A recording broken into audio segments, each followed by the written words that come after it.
வணக்கம். மதிமுகம் செய்திகள். இன்றைய முக்கிய நிகழ்வுகளை பார்ப்பதற்கு முன்பாக தலைப்புச் செய்திகளை பார்க்கலாம்.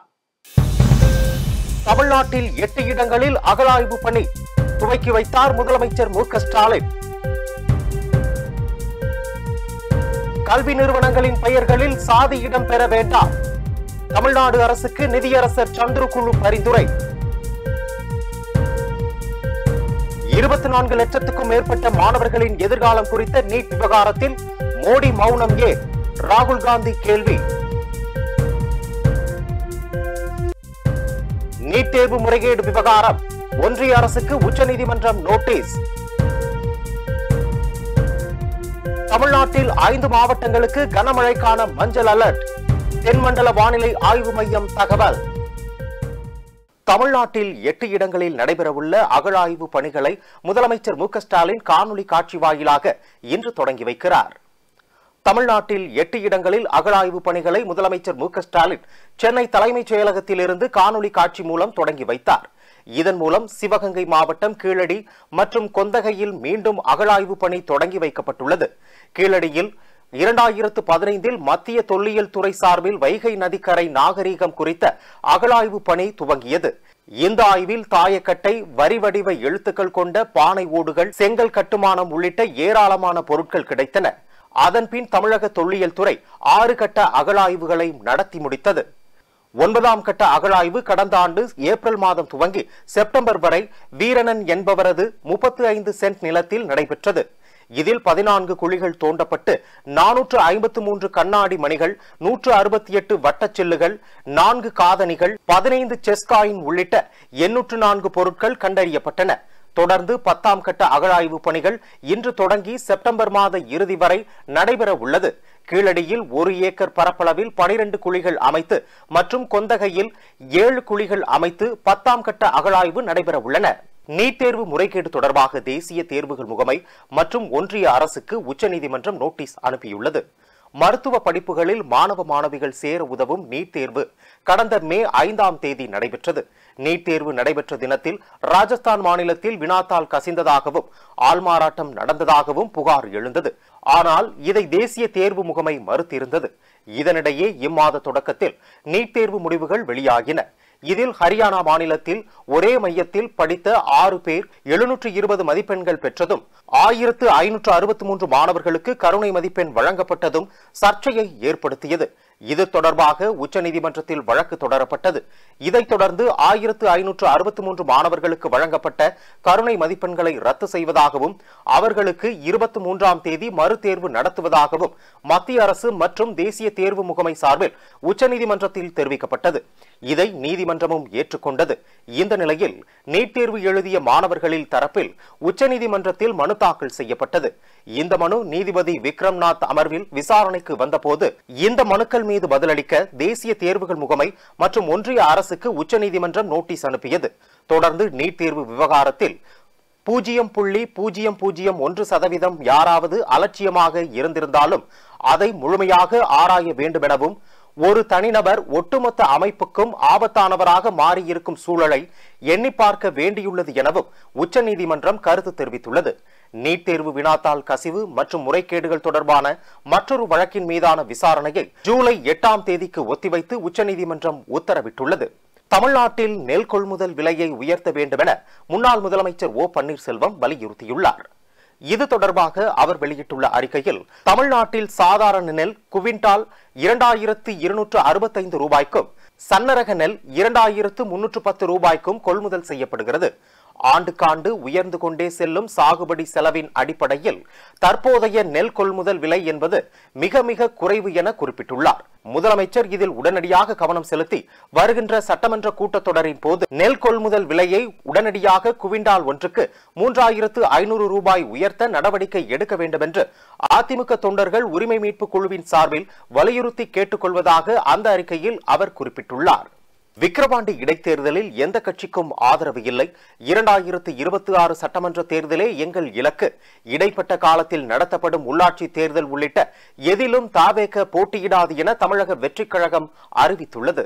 இது தொடர்பாக தமிழக வெற்றிக் கழகத்தின் பொதுச் செயலாளர் புசி ஆனந்த் வெளியிட்டுள்ள அறிக்கையில், தமிழக வெற்றிக் கழக தலைவர் விஜய் கடந்த பிப்ரவரி மாதம் 2ஆம் தேதி வெளியிட்ட கட்சி தொடக்க அறிவிப்பிற்கான முதல் அறிக்கையிலேயே எங்கள் கழகத்தின் அரசியல் நிலைப்பாடு குறித்து தெளிவாக குறிப்பிட்டுள்ளதாக தெரிவிக்கப்பட்டுள்ளதாக குறிப்பிட்டுள்ளார். எனவே இடைப்பட்ட காலத்தில் நடத்தப்படும் உள்ளாட்சி தேர்தல் உள்பட எந்த தேர்தலிலும் தமிழக வெற்றிக் கழகம் போட்டியிடாது என்பதை தெரிவித்துக் கொள்வதாகவும் குறிப்பிட்டுள்ளார். அதேபோல் வருகிற ஜூலை 10ஆம் தேதி நடைபெறவுள்ள விக்கிரவாண்டி சட்டப்பேரவை தொகுதி இடைத்தேர்தலில் தமிழக வெற்றிக் கழகம் போட்டியிடாது என்றும் எந்த கட்சிக்கும் ஆதரவு இல்லை என்றும் தமிழக வெற்றிக் கழக தலைவர் விஜயின் அறிவுறுத்தலின் பேரில் தெரிவித்துக் கொள்வதாக அந்த அறிக்கையில் தெரிவிக்கப்பட்டுள்ளது.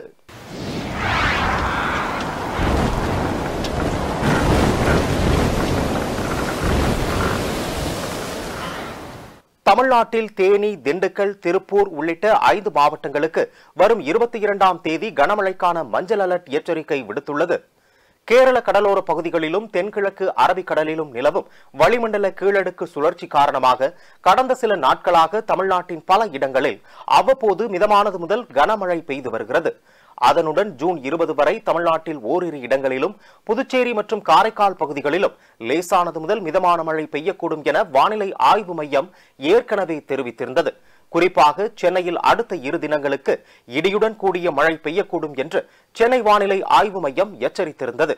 இதற்கிடையே சென்னையில் பகல் நேரத்தில் 38 டிகிரி செல்சியஸ் வெப்பம் பதிவாகும் என்றும் இரவு நேரத்தில் மிதமான மழை பெய்யும் எனவும் சென்னை வானிலை ஆய்வு மையம் கணித்துள்ளது.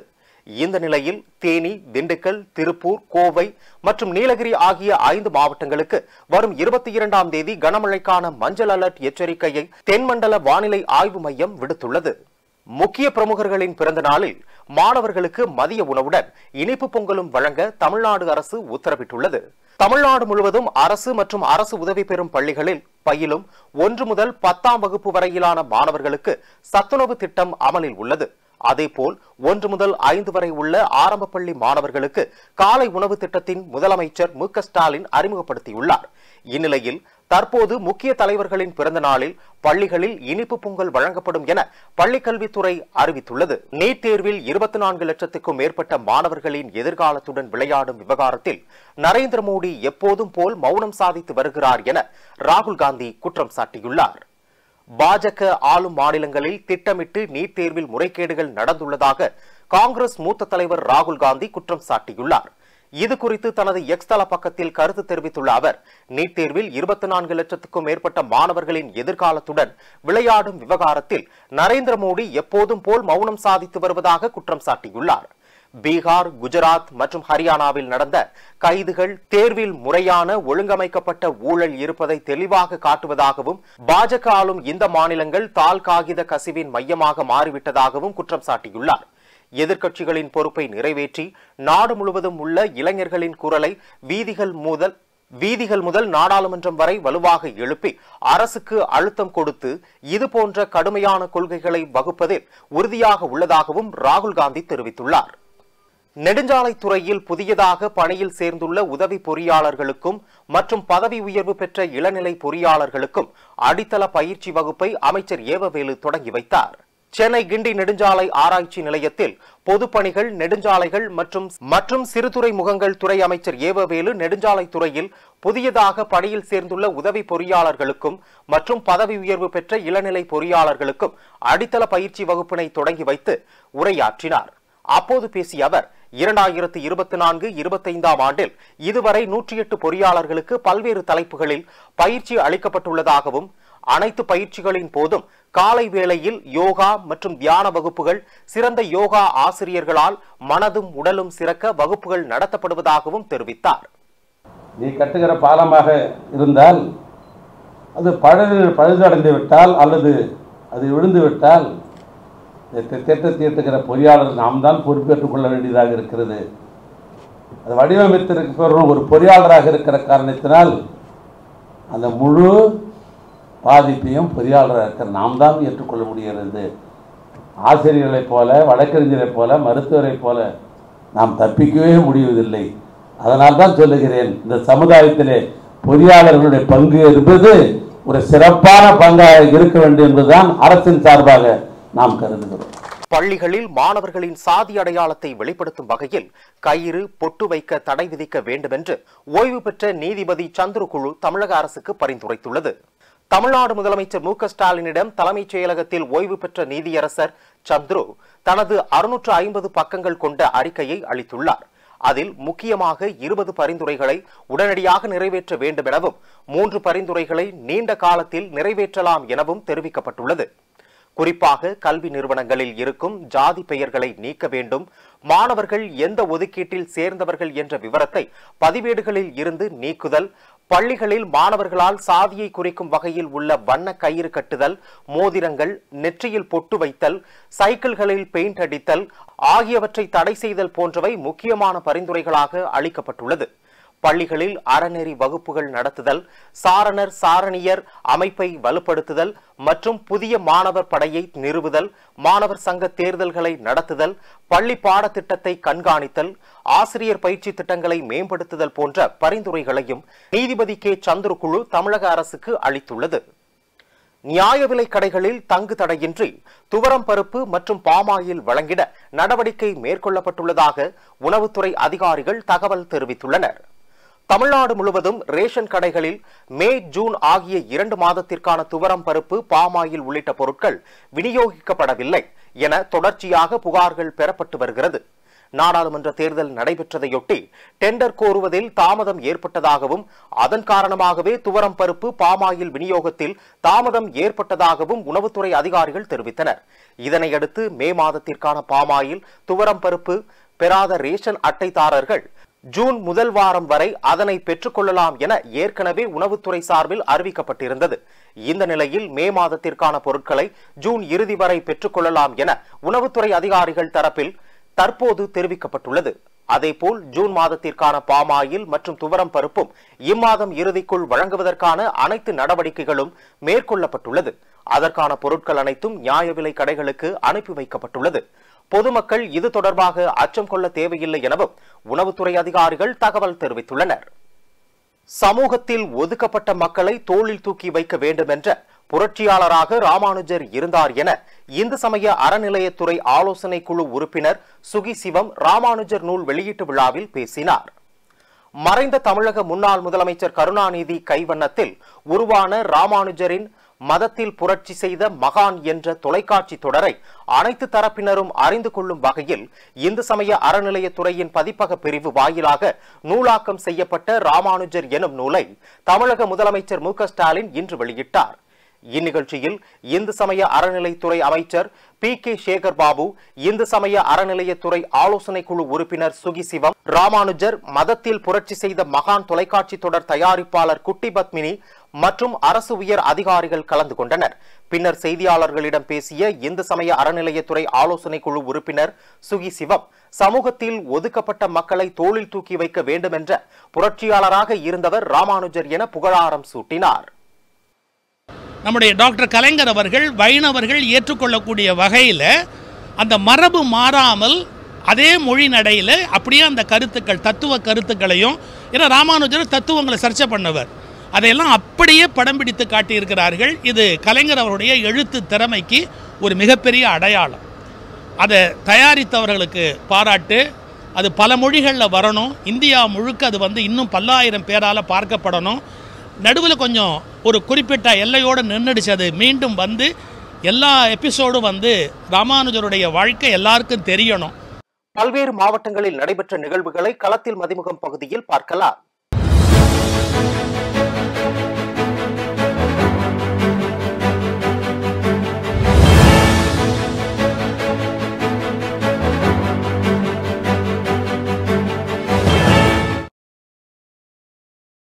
ராணிப்பேட்டை ஸ்ரீ கங்கையம்மன் திருக்கோவிலில் 124ஆம் ஆண்டு ஆனி மாத திருவிழா வெகு விமர்சையாக நடைபெற்றது.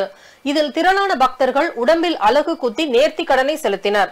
அதனைத் தொடர்ந்து அம்மன் சிம்ம வாகனத்தில் எழுந்தருளி வீதி உலா வந்து பக்தர்களுக்கு காட்சி கொடுத்தார்.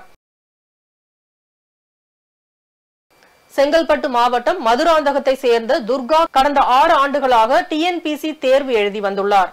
இந்நிலையில் கடந்த சில மாதங்களுக்கு முன் நடைபெற்ற குரூப் 2A தேர்வில் தேர்ச்சி பெற்றுள்ளார். தற்போது அவர் மன்னார்குடியில் சுகாதார பணியாளராக பொறுப்பேற்றுள்ளார். இவரது தந்தை இல்லாத நிலையில் தமிழக அரசின் உயர் பதவியை பெற்றுள்ளது அனைவரையும் வியப்பில் ஆழ்த்தியுள்ளது. அரியலூர் மாவட்டம் திருமழப்பாடி நோக்கி சென்று கொண்டிருந்த தனியார் பள்ளி பேருந்து டிப்பர் லாரி மீது மோதி விபத்துக்குள்ளானது. இதனை கண்ட அப்பகுதி மக்கள் ஓட்டுநர் மற்றும் குழந்தைகளை ஆரம்ப சுகாதார நிலையத்தில் சிகிச்சைக்காக சேர்த்துள்ளனர். இந்த விபத்து குறித்து திருமானூர் காவல்துறையினர் வழக்கு பதிவு செய்து விசாரணை மேற்கொண்டு வருகின்றனர்.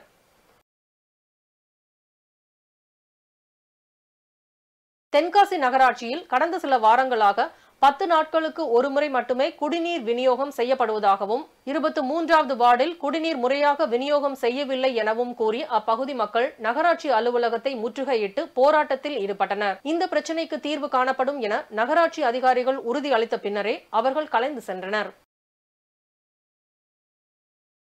கரூர் காந்தி கிராமம் அரசு மருத்துவமனை முன் உள்ள கடைகளை அகற்ற வேண்டும் என மாநகராட்சி சார்பில் அறிவிக்கப்பட்டும் வியாபாரிகள் கடைகளை அகற்றாததால் இன்று அதிகாரிகள் அதனை அகற்றும் பணியில் ஈடுபட்டனர். அதனால் வியாபாரிகள் கடைகளை அகற்றவிடாமல் சாலை மறியலில் ஈடுபட்டனர். இதனால் கரூர் திருச்சி சாலையில் போக்குவரத்து பாதிப்பு ஏற்பட்டது. இதுகுறித்து தகவல் அறிந்து வந்த காவல்துறையினர் பேச்சுவார்த்தை நடத்திய பின்னரே போராட்டத்தை கைவிட்டு கலைந்து சென்றனர். மதுரை மாவட்டம் தும்பைப்பட்டியில் முன்னாள் அமைச்சர் கக்கனின் பிறந்தநாள் விழாவை முன்னிட்டு மதுரை மாவட்ட ஆட்சித் தலைவர் சங்கீதா அன்னாரது மணிமண்டபத்தில் தமிழ்நாடு அரசு சார்பாக மாலை அணிவித்து மரியாதை செலுத்தினார். மயிலாடுதுறையில் ஆபாச வீடியோ காட்டி பணம் பறித்த வழக்கில் சிறையில் அடைக்கப்பட்டுள்ள மூவேந்தர் முன்னேற்ற கழக மாநில இளைஞர் அணி துணை செயலாளர் பிரகாஷ் சிறையில் தூக்கிட்டு தற்கொலை செய்து கொள்ள முயற்சித்துள்ளார். பின் அவரை மீட்டு காவல்துறையினர் திருவாரூர் மருத்துவக் கல்லூரி மருத்துவமனைக்கு சிகிச்சைக்காக அனுப்பி வைத்துள்ளனர். திருப்பத்தூர் ஏரி கொடி பகுதியை நோக்கி வந்து கொண்டிருந்த வேன் ஒன்று ஓட்டுநரின் கட்டுப்பாட்டை இழந்து விபத்துக்குள்ளானது. இதில் 22 பேர் படுகாயம் அடைந்த நிலையில் அரசு மருத்துவமனையில் சேர்க்கப்பட்டுள்ளனர். இந்த சம்பவம் குறித்து தகவல் அறிந்து வந்த மாவட்ட ஆட்சியர் தர்பகராஜ் அவர்களிடம் ஆறுதல் கூறி நலம் விசாரித்தார். வேலூர் மாவட்டம் கேவிக்குப்பம் பகுதியில் செயல்பட்டு வந்த நகை அடகு கடை ஒன்றில் மர்ம நபர்கள் திருடி செல்ல முயற்சித்து லாக்கர் திறக்கப்படாததால் திருடர்கள் அங்கிருந்து தப்பி சென்றுள்ளனர். இதுகுறித்து தகவல் அறிந்து வந்த காவல்துறையினர் வழக்கு பதிவு செய்து தீவிர விசாரணை மேற்கொண்டு வருகின்றனர். திருப்பத்தூர் மாவட்டம் ஆத்தூர் குப்பம் பகுதியைச் சேர்ந்த தனலட்சுமியை முன்னாள் ராணுவ வீரரான லோகேஸ்வரன் சொத்துக்களை தனக்கு மட்டும் எழுதி வைக்கும்படி கேட்டுள்ளார். அதற்கு அவர் மறுப்பு தெரிவித்ததால் தாயின் நெஞ்சின் மீது காலால் எட்டி உதைத்து தாக்குதலில் ஈடுபட்டுள்ளார். இதனை பார்த்த அக்கம் பக்கத்தினர் தனலட்சுமியை அரசு மருத்துவமனையில் சேர்த்துள்ளனர். இந்த சம்பவம் குறித்து காவல்துறையினரிடம் பலமுறை புகார் அளித்தும் லோகேஸ்வரன் மீது எந்த ஒரு நடவடிக்கையும் மேற்கொள்ளவில்லை என அப்பகுதி மக்கள் குற்றச்சாட்டு அளித்துள்ளனர். வேலூர் காட்பாடி அருகே மதுவிலக்கு அமலாக்க பிரிவு காவல்துறையினர் வாகன தணிக்கையில் ஈடுபட்டிருந்த போது அவ்வழியாக இருசக்கர வாகனத்தில் வந்த 4 பேர் முன்னுக்கு பின் முரணாக பதில் அளித்துள்ளனர். பின் அவர்களின் பைக்குகளில் சோதனை மேற்கொண்டதில் 10 கிலோ கஞ்சா பறிமுதல் செய்தனர். பின் அவர்கள் 4 பேரையும் போதைப் பொருள் கடத்தல் பிரிவுகளின் கீழ் வழக்கு பதிவு செய்து சிறையில் அடைத்தனர். சென்னை தியாகராய நகர் கண்ணம்மாப்பேட்டை சித்தி விநாயகர் கோவிலில் உள்ள 85 ஆண்டுகள் பழமை வாய்ந்த தென் தியாக அருள்மிகு தேவி ஆச்சியம்மன் திருக்கோயில் மகா கும்பாபிஷேகம் வெகு விமர்சையாக நடைபெற்றது. கும்பாபிஷேகத்தை தொடர்ந்து அலங்காரம் செய்யப்பட்ட அம்மனை பக்தர்கள் தரிசனம் செய்தனர். தொடர்ந்து பொதுமக்களுக்கு அன்னதானம் வழங்கப்பட்டன. சென்னை அயனாவரத்தில் 1800 ஆண்டுகள் பழமை வாய்ந்த பரசுராமலிங்கேஸ்வரர் திருக்கோவிலில் பிரம்மோற்சவ விழா வெகு விமர்சையாக நடைபெற்றது. ஆதி காலத்தில் பிரம்மாவால் பூஜிக்கப்பட்டு அகத்திய முனிவர் தரிசனம் செய்த புராதன தலமாக இந்த திருக்கோவில் திகழ்கிறது. பிரம்மோற்சவ விழாவை முன்னிட்டு சுவாமி அம்பாள் திருவீதி உலா மேலதாளங்களுடன் பக்தர்கள் புடைசூழ வான வேடிக்கைகள் வெடித்தும் சிறப்பாக நடைபெற்றது. அப்பொழுது பொதுமக்களுக்கு அன்னதானம் வழங்கப்பட்டன. அதனைத் தொடர்ந்து செய்தியாளர்களிடம் பேசிய கோவில் அர்ச்சகர் ஆனி மாத பௌர்ணமியை முன்னிட்டு 1800 ஆண்டுகள் பழமை வாய்ந்த பரசுராமலிங்கேஸ்வரர் திருக்கோவிலில் 10 நாட்கள் சுவாமி புறப்பாடு யாக வேலிகள் நடைபெற்று வருவதாகவும் இந்த திருவிழாவில் ஏராளமான பக்தர்கள் பங்கேற்று சிறப்பித்து வருவதாக கூறுகிறார். ஆனி பௌர்ணமியை முன்னிட்டு தசமதின பிரம்மோற்சவம் என்று சொல்லக்கூடிய 10 தினங்கள் வெகு விமர்சையாக காலை மாலை இருவேளையும் சுவாமி புறப்பாடு யாக வேள்விகள் எல்லாம் நடைபெற்றுக் கொண்டிருக்கிறது. அது சமயம் இன்று 7ஆம் திருநாளாகிய திருத்தேரானது நடைபெற்றுக் கொண்டிருக்கிறது. தொடர்ந்து 1800 வருடங்கள் பழமையான திருக்கோயிலாகும். தற்சமயம் அனைத்து பக்தர்களும் வெகு விமரிசையாக இத்திருவிழாவினை பங்கு கொண்டு சிறப்பித்து அருள்கின்றனர். ஸ்பிராட்லி தீவு அருகே சீனா கப்பலும் பிலிப்பைன்ஸ் கப்பலும் ஒன்றுடன் ஒன்று மோதி விபத்துக்குள்ளானது. தென் சீன கடற்பகுதியில் ஸ்பிராட்லி தீவு அருகே சீனாவின் கப்பலும் பிலிப்பைன்ஸுக்கு சொந்தமான வணிக கப்பலும் நேற்று ஒன்றுடன் ஒன்று மோதி விபத்து ஏற்பட்டதாக சீனாவின் கடலோர காவல்படை தெரிவித்துள்ளது. இரு நாட்டு கப்பல்களும் மோதி கொண்டதுக்கு பிலிப்பைன்ஸ் தான் காரணம் என சீன கடலோர காவல்படை தெரிவித்துள்ளது. மேலும் சீனாவின் குற்றச்சாட்டை பிலிப்பைன்ஸ் ராணுவம் மறுத்துவிட்டதாகவும் பிலிப்பைன்ஸ் பிரத்யேக பொருளாதார மண்டலத்திற்குள் சீனா கப்பல் சட்டவிரோதமாக நுழைவதுதான் இந்த மோதலுக்கான காரணம் என்றும் தெரிவித்துள்ளது. மீண்டும் தலைப்புச் செய்திகள். தமிழ்நாட்டில் 8 இடங்களில் அகழாய்வு பணி துவக்கி வைத்தார் முதலமைச்சர் மு க ஸ்டாலின். கல்வி நிறுவனங்களின் பெயர்களில் சாதி இடம் பெற வேண்டாம், தமிழ்நாடு அரசுக்கு நிதியரசர் சந்துரு குழு பரிந்துரை. 24 லட்சத்துக்கும் மேற்பட்ட மாணவர்களின் எதிர்காலம் குறித்த நீட் விவகாரத்தில் மோடி மௌனம் ஏன்? ராகுல் காந்தி கேள்வி.